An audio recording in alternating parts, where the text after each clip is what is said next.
వైకాపా ప్రభుత్వ పాలనలో ఆడపిల్లలకు రక్షణ లేకుండా పోయిందని హోంమంత్రి వంగలపూడి అనిత అన్నారు.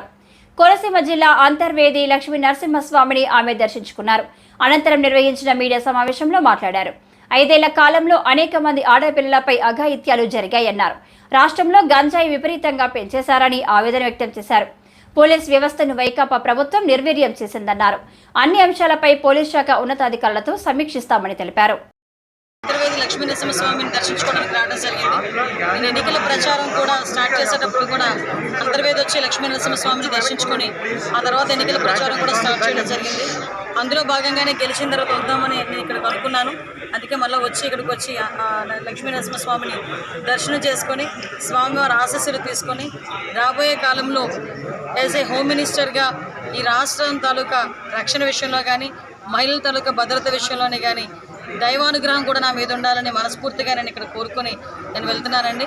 ఏదైతే చంద్రబాబు నాయుడు గారికి, పవన్ కళ్యాణ్ గారికి, మోడీ గారికి కూడా మంచి ధైర్యాన్ని, అదేవిధంగా అభివృద్ధి పదంలో ముందుకు నడిపించే విధంగా సహాయ తోడ్పాట్లు అందించమని నేను కోరుకోవడం జరిగింది.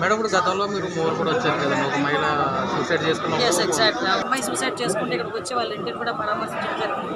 అలాంటి సంఘటనలు తిరిగి పునరావృతం కాకుండా ఉండేటట్టుగా పోలీస్ డిపార్ట్మెంట్ వాళ్ళతో కూర్చుని రివ్యూ చేసుకుని డెఫినెట్గా మేమందరం కూడా ఒక పక్క ప్రణాళికతో ముందుకెళ్తాం.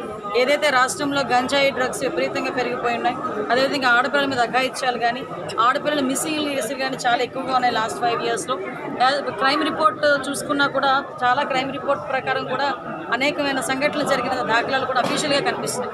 వీటన్నిటినీ కూడా ఓవర్కమ్ చేయడమే కాకుండా ఈ రాష్ట్రంలో ఉన్న మహిళలకే కాదు సామాన్య ప్రజలకి కూడా వాళ్ళ తాలూకా భద్రత, వాళ్ళ ఆస్తుల తాలూకా భద్రత అన్నీ కూడా మేము చూసుకోవాల్సిన అవసరం ఉంది. కాబట్టి దీని మీద పోలీస్ డిపార్ట్మెంట్ వాళ్ళతో మేమందరం కూడా మాట్లాడుకొని తగిన నిర్ణయాలు తీసుకొని యాజ్ ఎర్లీ యాజ్ పాసిబుల్ ప్రజలందరికీ ముందుకు తీసుకొస్తాం.